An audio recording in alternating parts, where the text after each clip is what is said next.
Pour notre troisième prédication dernière, Pascal Denot, du Québec, un Dieu juste qui justifie les pécheurs dans Romains, chapitre 3, verset 26. Alors Pascal n'a peut-être pas besoin d'être présenté, mais quand même, je vais vous dire, il est pasteur et puis auteur. Évidemment, c'est un blogueur sur le bon combat. Brasseur de bière à l'occasion. On vous le dit tout de suite, vous venez nous visiter au Québec. Pascal m'a assuré qu'il vous servira une de ses bières. À tantôt.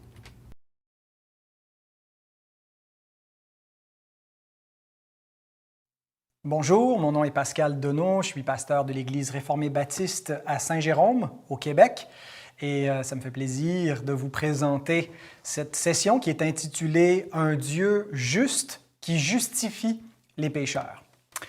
Tous les hommes ont un sens naturel de la justice et de l'injustice, parce que Dieu l'a imprimé sur leur cœur, imprimé sa loi sur le cœur de chaque être humain, de sorte que les hommes savent naturellement, ont une notion naturelle plutôt du bien et du mal. Maintenant, ça ne veut pas dire que l'homme est juste dans son sens de la justice. Ça ne veut pas dire que ce que l'homme considère comme juste est effectivement juste. Tout parent sait qu'il n'en est pas ainsi. On n'a qu'à, dans l'éducation de nos enfants, à constater le nombre de fois où nos enfants se plaignent en disant « c'est pas juste », alors qu'il n'y a aucune injustice, mais parce qu'ils sont mécontents, parce qu'il y a une inégalité qui n'est pas nécessairement une injustice, pour se rendre compte que finalement l'appréciation, même des enfants, de ce qui est de la justice et de l'injustice n'est pas absolument fiable. Le prophète Ésaïe nous dit que les hommes pécheurs appellent le mal bien et le bien mal. Leur appréciation du bien et du mal est renversée et faussée. Bien qu'ils ont un sens de la justice et de l'injustice, ils inversent les standards. Et l'apôtre Paul nous dit que les hommes font souvent ce qu'ils condamnent eux-mêmes. Donc, leur sens de la justice aussi est plus ou moins fiable parce qu'ils se condamnent souvent eux-mêmes dans ce qu'ils approuvent et ils font ce qu'ils désapprouvent. Donc, le sens de la justice de l'homme est tellement affecté, pour ne pas dire infecté, qu'il peut en arriver à un point, l'être humain, où il voit Dieu comme étant injuste, où il se plaint de Dieu, où il considère que Dieu n'est pas juste. Et l'apôtre Paul soulève une telle plainte de la part des pécheurs lorsqu'il écrit dans Romains 3 au verset 5. Il dit « Mais si notre injustice établit la justice de Dieu, que dirons-nous? Dieu est-il injuste quand il déchaîne sa colère? Je parle à la manière des hommes. » Donc, il soulève le cas que notre injustice est l'occasion pour Dieu de manifester sa justice. Puis il dit, à ce moment-là, Dieu, il y a quelque chose d'injuste d'instrumentaliser l'homme pour la révélation de sa juste colère. Dieu n'est-il pas injuste lorsqu'il agit ainsi? Il dit, je parle à la manière des hommes. Il dit, c'est donc pas une façon de penser qui correspond à la parole de Dieu, au standard de la vérité, mais qui est une façon bien humaine et déchue de réfléchir. Donc, généralement, lorsque les hommes tendent à se plaindre de la justice de Dieu, c'est surtout pour des critères circonstanciels. Quand ils se plaignent que Dieu est injuste envers eux, c'est parce qu'ils souffrent d'une circonstance qui leur déplaît, mais c'est rarement parce qu'ils ont une grande réflexion philosophique et théologique sur la justice de Dieu et à savoir est-ce que Dieu est juste dans ses jugements. Ils vont peut-être trouver que Dieu est injuste dans sa providence, mais la plupart des hommes qui parfois se plaignent de la justice de Dieu, ce n'est pas tant au niveau du jugement de Dieu. Mais c'est spécifiquement ce problème que l'apôtre Paul soulève par rapport à la justification, le problème de la justice de Dieu. Dieu est-il juste lorsqu'il justifie? Et donc, il soulève ce problème. Souvent, quand on pense au problème de la justification, on l'aborde de l'angle de l'homme, depuis surtout la Réforme avec Martin Luther et toutes les anxiétés de Luther par rapport à la sainteté de Dieu, par rapport à la justice de Dieu, qui met le pécheur dans un état d'extrême perplexité, d'extrême angoisse devant Dieu, puisque on se pose la question, comment est-ce qu'un pécheur peut être trouvé juste aux yeux de Dieu? Alors habituellement, quand on pose le problème de la justice dans la question de la justification d'un pécheur, on l'aborde sous cet angle-là, l'angle de l'homme. Comment l'homme, pécheur, peut être trouvé juste aux yeux de Dieu. Mais il y a une autre, un pendant ou une conséquence à la réponse de la justification. On sait que c'est par la foi, c'est pas par les œuvres, c'est pas parce que l'homme devient juste que Dieu le déclare juste, mais donc c'est par grâce, par la foi, sauf que ça soulève un deuxième problème qui cette fois est du point de vue ou plutôt dans l'angle de Dieu, un problème qui est le problème de Dieu.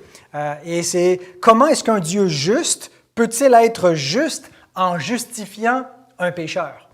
Comment est-ce qu'un pécheur peut être juste devant Dieu, mais comment est-ce que Dieu peut être juste en justifiant un pécheur? Et c'est vraiment la question à laquelle on va tenter de répondre dans cette session. Et l'apôtre Paul nous présente ces deux problèmes ensemble au chapitre 3 de Romains, le problème de la justification du pécheur, donc du point de vue de l'homme et du point de vue de Dieu. Comment est-ce que le pécheur peut être trouvé juste? Paul, au verset 19 à 24, nous rappelle d'abord que tous les hommes sont coupables, donc qu'il n'y a aucun juste, pas même un seul, devant Dieu, et que les bonnes œuvres de l'homme, les œuvres en obéissance à la loi sont insuffisantes. L'homme ne peut pas être trouvé juste ou être déclaré juste par Dieu sur la base de l'observation de la loi, sont insuffisantes, et que c'est seulement par le moyen de la foi qu'un pécheur peut être trouvé juste. Donc, il commence par régler le problème de l'homme en montrant comment est-ce qu'on peut être trouvé juste devant Dieu, mais il poursuit ensuite avec la justification de Dieu. Comment est-ce que Dieu peut être justifié en justifiant l'homme? Est-ce que Dieu n'est pas coupable de justifier l'homme puisqu'il y a une injustice de déclarer un injuste juste? Il y a une espèce d'outrage à la justice dans cette déclaration-là. Et c'est le problème auquel il s'attaque après avoir réglé la question de la justification du pécheur. Maintenant, il faut justifier le Dieu juste, en quelque sorte, au versets 25 et 26 du chapitre 3. Et ce sera vraiment le texte que je veux exposer théologiquement, surtout, plus que seulement une exposition là, mot à mot grammaticale, mais partir de ce passage de Romains 3, 25 et 26 pour tirer des propositions théologiques que je vais tenter de démontrer par le reste des Écritures. Donc, si vous voulez, on va lire ensemble Romains 3, versets 25 et 26, où l'apôtre nous dit « C'est lui, en parlant de Christ, que Dieu a destiné à être par son sang, pour ceux qui croiraient, victime propitiatoire, afin de montrer sa justice, parce qu'il avait laissé impunis les péchés commis auparavant au temps de sa patience. Il montre ainsi sa justice dans le temps présent, de manière à être juste, tout en justifiant celui qui a la foi en Jésus. » Prions. Notre Dieu, nous voulons te bénir pour le privilège d'étudier les Saintes Écritures. Nous voulons te demander de bénir cette présentation. Nous voulons te prier pour qu'elle nous permette de mieux comprendre à la fois notre justification, mais comment toi, qui es un Dieu juste, tu demeures juste et tu manifestes même ta justice en justifiant des impies comme nous. Et Seigneur, qu'on puisse être encouragés, affermis, fortifiés par cette présentation. Et nous le demandons au nom de celui par qui tu as accompli toute justice, Jésus-Christ notre Sauveur. Amen. Alors, j'ai 4 points qui sont en fait 4 assertions théologiques que je veux construire là, une par-dessus l'autre pour finalement exposer ce passage. Alors, mon premier point, c'est que Dieu est juste. Deuxième point, justifier un pécheur, c'est une injustice. Troisièmement, Dieu a justifié des pécheurs. Et quatrièmement, Dieu a montré sa justice en Christ. Alors, premier point, Dieu est juste. Deutéronome 32, verset 4, nous lisons « Il est le rocher, ses œuvres sont parfaites, car toutes ses voies sont justes. C'est un Dieu fidèle et sans iniquité, il est juste et droit. » Il y aura toujours des pécheurs, il y aura toujours des impies pour haïr Dieu, pour déclarer que Dieu n'est pas bon pour s'attaquer à lui, mais Dieu dit de lui-même qu'il est juste, qu'il est fidèle, il est sans iniquité, que tous ses jugements sont droits et parfaits. La justice de Dieu, c'est un attribut de Dieu. Et là, je veux nous amener à réfléchir un petit peu à la théologie propre, la doctrine de Dieu, qui est Dieu dans son essence propre, et à réfléchir à cet attribut de la justice de Dieu. Quand on parle des attributs de Dieu, il ne faut pas les imaginer comme des qualités que Dieu possède. Il faut plutôt comprendre que Dieu n'a pas des attributs, Dieu est ses attributs.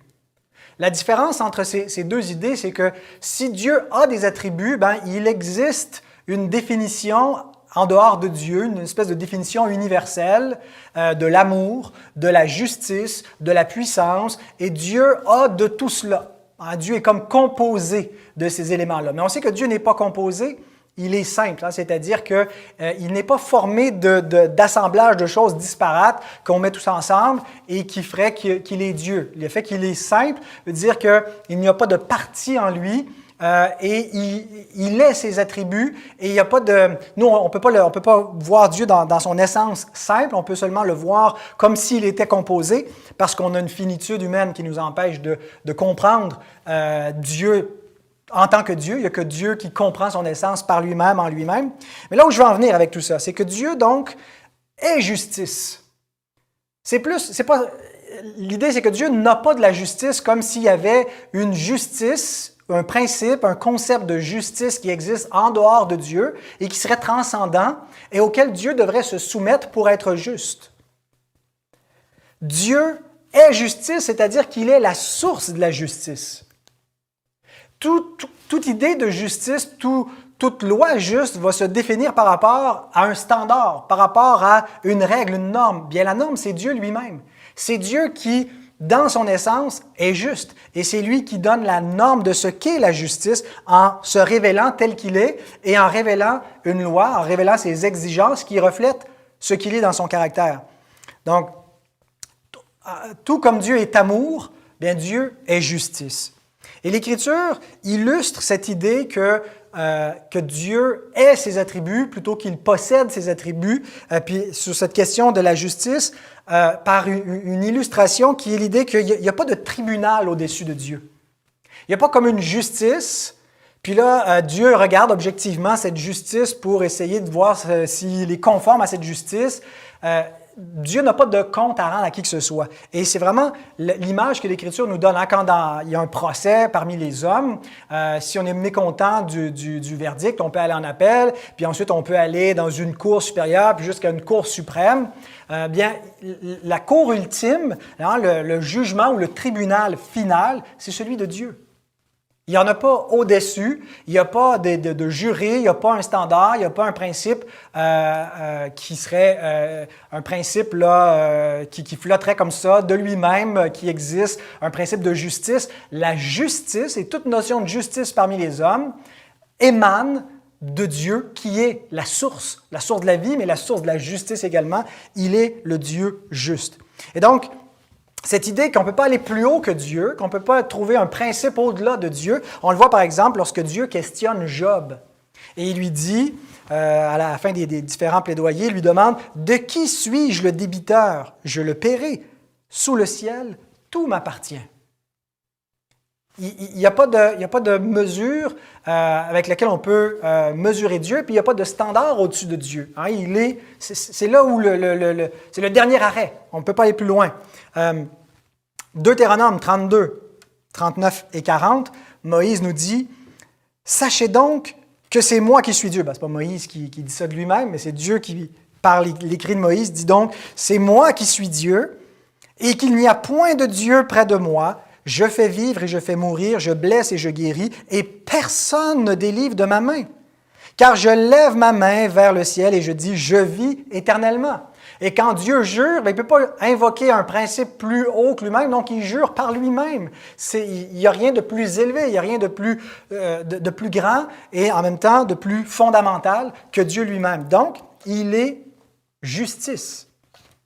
Et Paul reprend cette idée dans son épître aux Romains, vers la fin de l'épître, au chapitre 11, versets 35 et 36. Il demande qui lui a donné le premier, pour qu'il ait à recevoir en retour. C'est de lui, par lui et pour lui que sont toutes choses, à lui la gloire dans tous les siècles. Amen.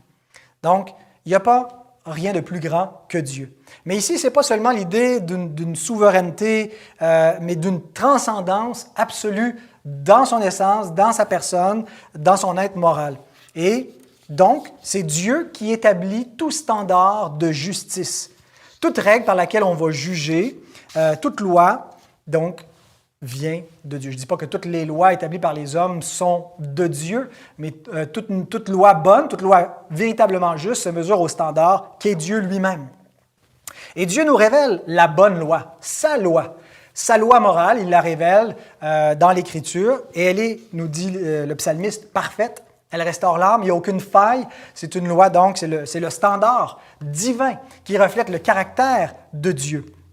L'Écriture nous dit que les jugements de Dieu sont parfaits. Psaume 19, 10. Les jugements de l'Éternel sont vrais. Ils sont tous justes. Ça ne peut pas être autrement. Dieu est vérité. Dieu est juste. Dieu est justice. Il ne peut pas y avoir un standard par lequel on pourrait prendre Dieu à défaut, montrer que Dieu s'est trompé, parce qu'il est la source de vérité, la source du vrai, la source de la justice.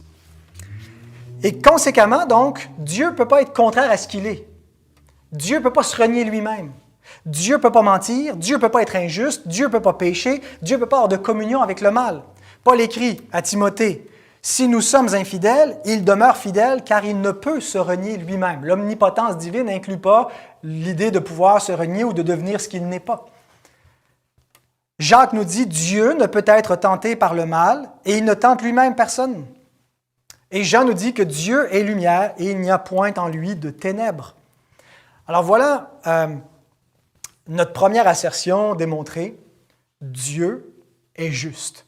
Il est la justice. Et donc, il ne peut pas avoir aucune communion avec le péché et de connivence avec le pécheur. Psaume 5, 5 et 6. « Car tu n'es point un Dieu qui prenne plaisir au mal. Le méchant n'a pas sa demeure auprès de toi. Les insensés ne subsistent pas devant tes yeux. Tu hais tous ceux qui commettent l'iniquité. » Ce qui nous amène à notre deuxième assertion. Justifier un pécheur est une injustice. Cette assertion dépend en grande partie, en fait dépend complètement de notre concept de la justification. Qu'est-ce que ça veut dire que de justifier? Lorsque Dieu justifie ou lorsque nous justifions, qu'est-ce qui est impliqué? Que veut dire le verbe? Que fait le verbe justifier? Comment est-ce qu'on décrit cette action? Et vous savez que il y a des débats historiques, mais en fait, c'est le grand point de division entre le catholicisme et le protestantisme. C'est cette compréhension de ce qu'est la justification, de ce qui se passe quand Dieu justifie. Alors, du côté catholique, justifier veut dire rendre juste.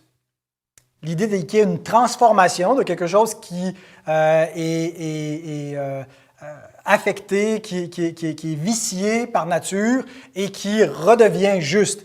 Bien, si justifier veut dire rendre juste, quel mal y a-t-il à justifier un pécheur? Donc, il y a mon assertion, justifier un pécheur est une injustice, dépend de ce qu'on veut dire par justifier un pécheur. Si on veut dire, ça consiste à rendre un pécheur meilleur, rendre un pécheur juste, le transformer pour qu'il devienne un juste, bien, on ne peut pas reprocher à Dieu ou à l'homme de vouloir faire une telle chose.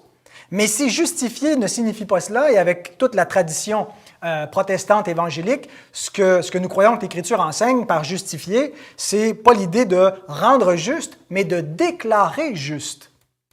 On n'est pas dans le concept d'une transformation morale, mais on est plutôt dans l'idée d'un tribunal où il y a un verdict qui est rendu par un juge et il prononce son verdict, soit qu'il déclare innocent, il justifie, il déclare conforme à la justice, ou soit il condamne et il déclare donc coupable. Alors l'idée de justifier, c'est un concept qu'on dit forensique, légal, et non pas quelque chose d'éthique qui transforme notre être moral, mais ça change pas notre constitution morale, ça change notre statut légal devant Dieu. Or, déclarer juste celui qui est injuste, bien, c'est un outrage à la justice.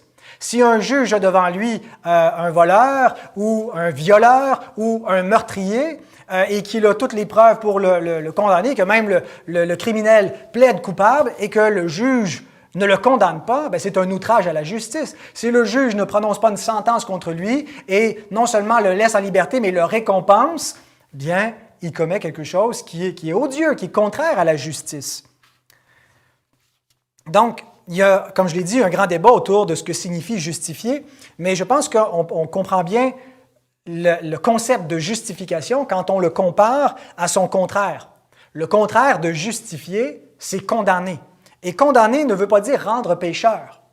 Quand on condamne quelqu'un, on ne le rend pas mauvais. On n'est pas en train de changer sa nature ou de lui faire quelque chose de mal. On est en train de le déclarer mauvais. Une condamnation, lorsque le juge condamne un criminel, lorsqu'il le déclare coupable, il ne le fait pas coupable. Il est déjà coupable par ses actions, il s'est rendu coupable, mais il le reconnaît publiquement, formellement, devant la justice comme étant coupable. Donc, c'est un verdict. Maintenant, justifier le mal, c'est mal.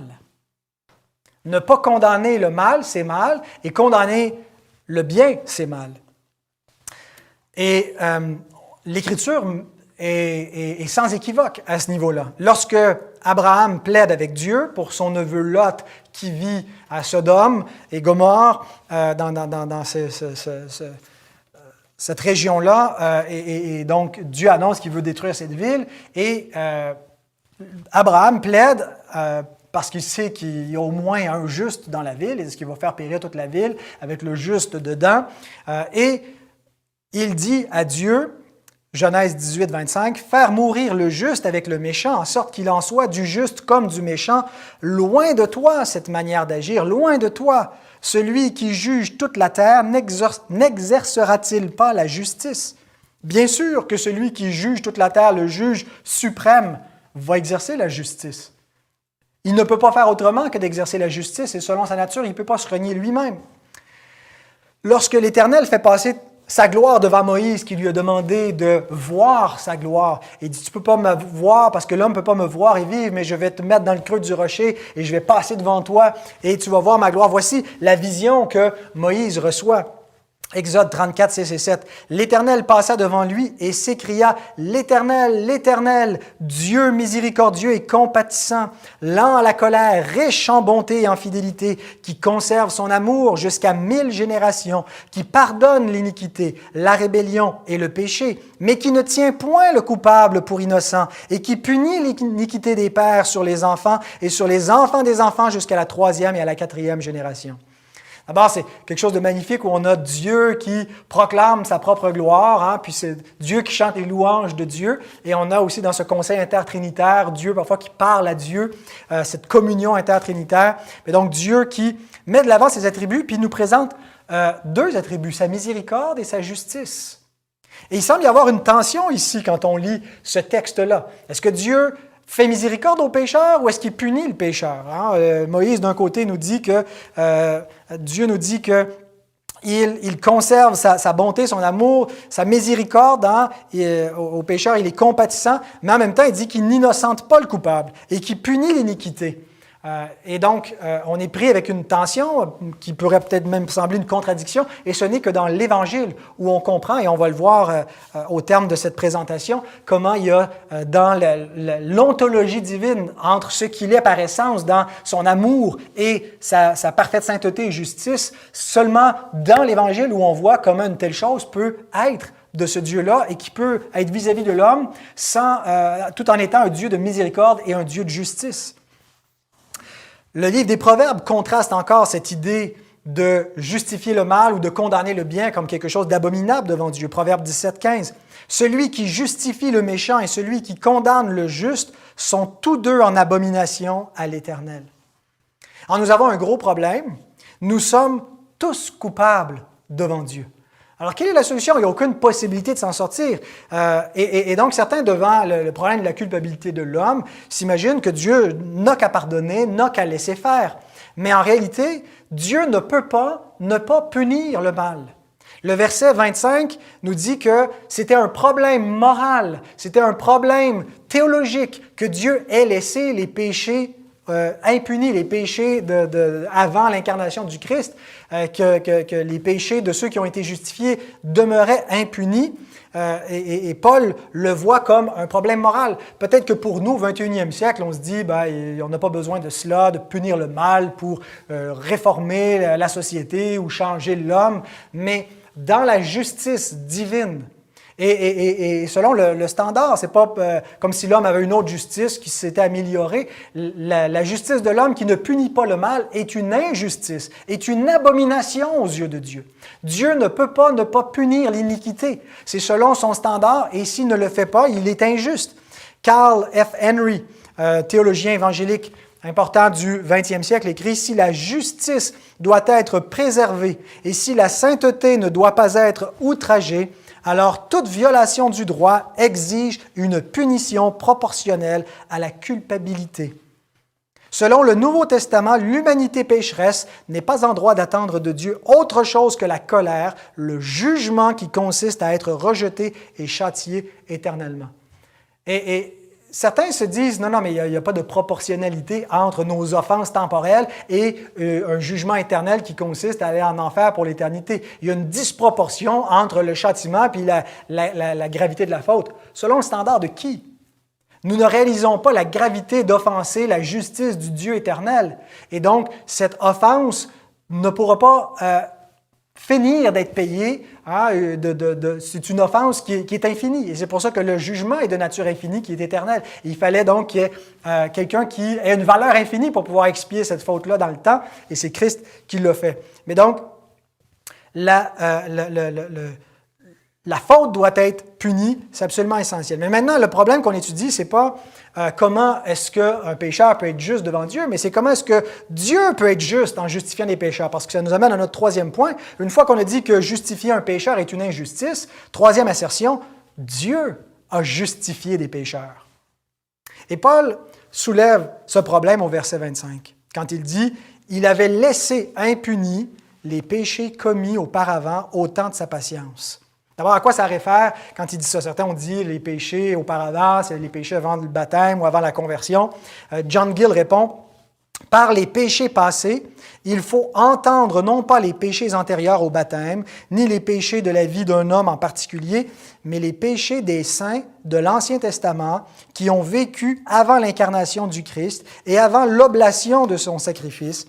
Et bien que cela ne doive pas leur être exclusivement réservé, car le sang du Christ a été versé pour la rémission de tous les péchés de son peuple, passés, présents et futurs, toutefois, les péchés des saints avant la venue du Christ paraissent être particulièrement désignés ici. Et donc, Dieu semblait injuste de ne pas avoir puni leurs péchés. On pourrait dire, il les a punis, ils ont fini par mourir, donc le salaire du péché, c'est la mort, ils sont morts, Dieu punit leurs péchés. Mais en fait, ce qui fait que Dieu semblait surtout injuste, c'est parce que non seulement il n'avait pas puni clairement les péchés à leur juste valeur, mais c'est qu'il a justifié les pécheurs. Paul dit que Dieu semblait injuste parce qu'il avait laissé impunis les péchés, mais c'est dans la perspective que Dieu non seulement a laissé impunis les péchés, en déclarant juste ces hommes auxquels il avait laissé les péchés impunis. Et donc, dans le chapitre suivant, l'apôtre Paul veut nous donner une idée du caractère choquant de la justification du pécheur lorsqu'il écrit « À celui qui ne fait point d'œuvre, mais qui croit en celui qui justifie l'impie, sa foi lui est imputée à justice. » Portez attention à cette expression « celui qui justifie l'impie ». On vient de dire que c'est une abomination, que Dieu a en horreur celui qui justifie l'impie. Et Paul prend cette expression très choquante et nous dit que Dieu est celui qui justifie l'impie. Dieu serait-il en abomination à lui-même parce qu'il a justifié Abraham, selon ce qu'on lit dans Genèse 15:6? Abraham eut confiance en l'Éternel, qui le lui imputa à justice. Il a cru en celui qui justifie l'impie, il a cru en l'Éternel, il a cru en Christ, qui lui était révélé par la promesse, qui était sa propre postérité qui viendrait pour le justifier. Il a cru et Dieu lui a imputé à justice. Dieu fut-il injuste en n'imputant point à David son péché? Parce que Dieu a en horreur quand on ne condamne pas le mal, quand on ne condamne pas l'iniquité. Et David s'écrit au psaume 32, « Heureux l'homme à qui la transgression est remise, à qui le péché est pardonné, heureux l'homme à qui l'Éternel n'impute pas l'iniquité. Non seulement il n'impute pas l'iniquité, mais il déclare juste l'injuste, il justifie l'impie. Dieu donc avait justifié ces hommes, il leur a donné la vie éternelle, et pourtant, il n'avait pas réglé le problème du péché. Il n'avait pas encore, à ce moment-là, et Paul dit c'est un problème. C'est un problème théologique, c'est un problème moral. Ça va contre ce que Dieu révèle dans sa parole, d'agir de la sorte, de ne pas condamner leur péché. Et il avait laissé impuni le péché. Ce qui nous amène à notre quatrième et dernier point, où on a la solution que vous connaissez certainement, c'est que Dieu a montré sa justice en Christ. Et Paul rappelle d'abord que Dieu avait un plan depuis longtemps. Au verset 25, il dit « C'est lui que Dieu a destiné à être, par son sang, pour ceux qui croiraient, victime propitiatoire. » Donc Dieu avait un plan, et son plan était d'expier le péché par le sang de Christ. Il n'allait pas laisser impuni le péché ad vitam aeternam. Il entendait régler le problème du péché. Et tout l'Ancien Testament était une préparation pour comprendre ce que Christ allait faire lorsque la justice de Dieu allait être manifestée publiquement par son Christ, ou lorsque Dieu allait manifester qu'il est juste dans la justification des pécheurs par l'œuvre de rédemption qu'il a accomplie en Christ. Mais toute l'économie de l'Ancien Testament préparait cette venue, à commencer par le système sacrificiel et le propitiatoire qui est rappelé ici lorsque l'apôtre Paul utilise cette expression que Christ est une victime propitiatoire. C'était quoi le propitiatoire? Bien, c'était le dessus de l'arche de l'Alliance, et c'était là aussi où est-ce qu'on versait le sang du sacrifice pour rendre Dieu propice. Ce Dieu qui est en colère contre l'homme, donc c'est une image là, très, très chargée, là, comme émotivement, mais pour nous dire que l'homme est sous la condamnation de Dieu, et sous la colère d'un Dieu saint, et Dieu ne peut pas l'accepter tel qu'il est, et il est propitié par le sang d'une victime. Et donc, l'Ancien Testament donc, nous préparait tout ça. Si on n'avait pas eu toute l'économie de l'Ancien Testament, tout le système lévitique des sacrificateurs et des sacrifices, comment on aurait pu interpréter et comprendre la mort de Christ à la croix? Et Paul comprend ce que Jésus a accompli une fois pour toutes, un seul sacrifice, à la lumière de ce qui a précédé et duré des siècles, qui était répété et répété chaque année pour pointer vers l'ultime sacrifice qui était l'acte de justice finale, parce que ce n'est pas dans le sang des brebis, des boucs, que Dieu réglait le péché, l'expiait. En fait, le fait que c'était à refaire à chaque année démontrait que le péché subsistait jusqu'à ce que le voile du temple a été déchiré, que même le temple a été détruit puisqu'il n'était plus nécessaire, et qu'on a un nouveau temple qui est le corps de Christ ressuscité, glorifié, et son Église qui est ce corps spirituel. Et donc, tout l'Ancien Testament était l'image, la préparation, l'ombre de ces réalités célestes qui ont pris une forme visible lorsque Dieu a été manifesté en flèche, lorsque Dieu, Fils, s'est incarné pour venir exécuter tout ce qui était préfiguré et accomplir ainsi la loi. Et donc, il est appelé une victime propitiatoire. Et vraiment, ici, on a toute l'idée de substitution pénale. Donc, Jésus est une victime. Qu'est-ce que faisait la victime? Elle représentait celui qui était le coupable, celui qui était le pécheur, posait sa main sur l'agneau, puis il y avait comme un transfert légal, symbolique du péché sur l'agneau en question qui était immolé. Eh bien, Jésus vient comme grand prêtre, il est notre représentant, il participe au sang et à la chair pour pouvoir être notre frère et notre représentant. Il est pris du milieu du peuple pour être comme nous, afin que le péché soit puni sur la nature humaine. Et Christ, donc, participe à cette nature humaine, il s'incarne et il prend sur nous la faute, il prend sur lui notre faute, il prend sur lui la colère de Dieu et il est puni à notre place, il reçoit le châtiment éternel que nous méritons à sa mort à la croix, mais il propicie Dieu et il peut expier notre faute et il n'a pas besoin de rester éternellement sous la mort puisque comme il est Dieu, sa vie a une valeur infinie de sorte qu'il peut expier une colère éternelle même dans un cadre temporel et nous racheter et nous donc donner la vie éternelle par l'union avec lui au moyen de la foi. Donc, il est devenu notre représentant, notre sacrificateur et notre sacrifice. Il est le sacrificateur sacrifié. Et ainsi se trouve réglé le double problème de la justification. Le pécheur peut être justifié. Comment est-ce qu'un pécheur peut être trouvé juste devant Dieu? Pas en lui-même, pas grâce à ses mérites, pas grâce à l'obéissance à la loi, mais grâce à l'œuvre de Christ, grâce à la parfaite justice de Jésus qui lui est imputée par le moyen de la foi. Premier problème réglé. Mais deuxième problème réglé. Comment est-ce que Dieu peut demeurer juste en justifiant un pécheur? Et Paul le dit explicitement au verset 26. Il montre ainsi sa justice dans le temps présent, de manière à être juste, tout en justifiant celui qui a la foi en Jésus. Notez que Paul insiste sur l'idée de montrer sa justice. Et à nouveau, je vous cite John Gill qui dit afin de montrer, c'est-à-dire de le manifester. Dieu est naturellement et essentiellement juste en lui-même. Et il l'est manifestement dans toutes ses œuvres, en particulier dans la rédemption par le Christ. Dieu n'était pas injuste, puis là, il est devenu juste parce qu'il a accompli la rédemption en Jésus-Christ. Dieu était juste, Dieu il est juste de toute éternité. Dieu, en justifiant des pécheurs avant de punir leurs péchés, demeurait juste, mais il a manifesté publiquement qu'il était juste dans le temps.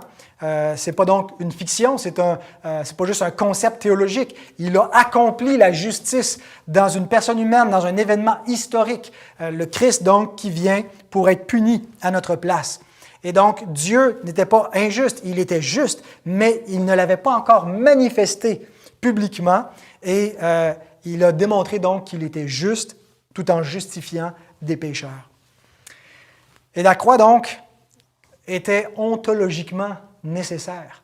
Puisque Dieu est amour et puisque Dieu est justice, bien, il en résulte une révélation de Dieu, de son amour et de sa justice dans l'Évangile, par la croix. Écoutez ces paroles de Louis Berkhof, un théologien réformé qui écrit « On peut se demander si ce bon plaisir de Dieu, comme cause de l'expiation, puisque il explique dans le paragraphe précédent que une des causes fondamentales pour expliquer l'expiation, c'était le bon plaisir de Dieu.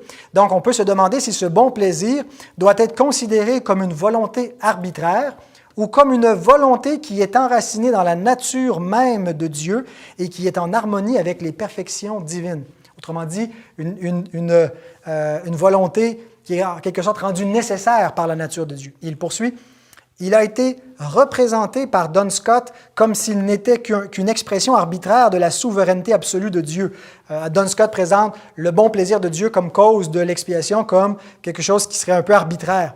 Mais il est plus en harmonie avec l'Écriture de dire que le bon plaisir de Dieu à vouloir sauver des pécheurs par une substitution pénale fut fondé dans l'amour et la justice de Dieu. C'est l'amour de Dieu qui a fourni un moyen de salut aux pécheurs perdus. Jean 3,16. Et c'est la justice de Dieu qui exigeait que cette voie de salut soit conforme aux exigences de la loi, afin que Dieu soit juste tout en justifiant celui qui a la foi en Jésus. Romains 3,26. Donc, la croix, c'est la preuve de l'amour de Dieu, nous dit Paul en Romains 5,8. Mais c'est aussi la preuve de la justice de Dieu. Dieu prouve son amour envers nous, mais Dieu prouve qu'il est juste par cette même croix. Donc, la croix est d'abord et avant tout à propos de la gloire de Dieu. On a souvent tendance à rapporter la croix à nous-mêmes, comme on rapporte à peu près tout à nous-mêmes, on se place au centre, mais en réalité, Dieu est au cœur de l'Évangile. La gloire de Dieu est la manifestation publique de ce qu'il est. Son honneur est en jeu dans ce qui s'est passé à la chute et comment Dieu va réagir. Et Dieu révèle à la fois sa justice en punissant le péché, puisqu'il ne peut pas le laisser impuni. Dieu ne peut pas ne pas punir le péché, mais il révèle en même temps son amour infini, puisqu'il fait miséricorde au pécheur qui est uni à Christ. Donc, la croix est d'abord à propos de la gloire de Dieu. Quand je parle de la gloire de Dieu, on s'imagine une espèce de lumière rayonnante, et c'est pas que c'est exclu, mais c'est l'idée de la gloire de Dieu, c'est ce que Dieu est par essence. C'est la manifestation de son essence, de sa justice et son amour. Et la croix, donc, glorifie Dieu. Elle justifie Dieu et elle prouve qu'il est amour et qu'il est justice. Alors, on voit la rédemption comme le moyen qui justifie le pécheur en Jésus-Christ. Et on est moins habitué de réaliser que la rédemption justifie également Dieu. On se dit Dieu n'a pas besoin d'être justifié, mais dans un sens, c'est vrai, Dieu n'a pas besoin d'être justifié, mais Dieu s'est justifié, c'est-à-dire qu'il s'est révélé, s'est déclaré, s'est manifesté publiquement juste dans ce qu'il a fait. Et c'est ce que Paul nous dit au verset 26. Il montre ainsi sa justice dans le temps présent de manière à être juste, tout en justifiant celui qui a la foi en Jésus. Donc, lorsque Dieu est justifié, c'est qu'il est déclaré juste. Il était juste. Il l'est essentiellement, il l'est éternellement. Mais quelqu'un aurait pu contester que Dieu est injuste parce qu'il n'a pas condamné les pécheurs. Et non seulement il ne les a pas condamnés, mais il les a justifiés, il les a récompensés de la vie éternelle. Mais Dieu était juste en le faisant, à cause de Christ. On pose la question, qui accusera les élus de Dieu? C'est Dieu qui justifie. Mais il y a une question qu'on pourrait poser, qui accusera Dieu? Il a montré sa parfaite justice. Dernière citation, Herman Bavinck écrit « Ainsi, puisque selon la loi, Dieu condamne et doit nous condamner à cause de notre péché, il lui a plu de révéler sa justice, c'est-à-dire son pouvoir de jugement, et à cet égard aussi d'acquittement de la justice d'une autre manière, c'est-à-dire sans la loi et les œuvres de la loi, uniquement par l'Évangile. Dieu, en effet, a élevé le Christ comme sacrifice d'expiation, se montrant ainsi juste et en même temps capable de justifier ou d'acquitter ceux qui ont foi en Jésus. Et il n'existe aucune autre démonstration dans l'univers d'un Dieu à la fois juste et amour. Il y a des gens qui ne croient pas l'Évangile, qui ne croient pas en Jésus-Christ et qui ne réalisent pas ce qui est impliqué. Ils ne peuvent pas avoir Dieu, ils ne peuvent pas connaître le vrai Dieu, ils ne peuvent pas véritablement recevoir Dieu tel qu'il est dans son essence et ses attributs s'ils n'ont pas cet Évangile, s'ils n'ont pas ce moyen de rédemption. La substitution pénale, le fait que Christ vient prendre notre place, qu'il devient la victime propitiatoire, est au cœur de l'Évangile. Christ est mort pour nous, mais est aussi au cœur de la doctrine de Dieu. Christ est mort parce que Dieu est amour et justice. Et parce que Dieu est ce qu'il est, il y avait une nécessité que Christ meure ainsi. Alors puisse Dieu bénir sa parole, qu'il puisse nous donner d'apprécier la richesse de cet évangile, la gloire de ce qu'il a accompli en se révélant lui-même dans l'œuvre qu'il a faite par Christ. Amen.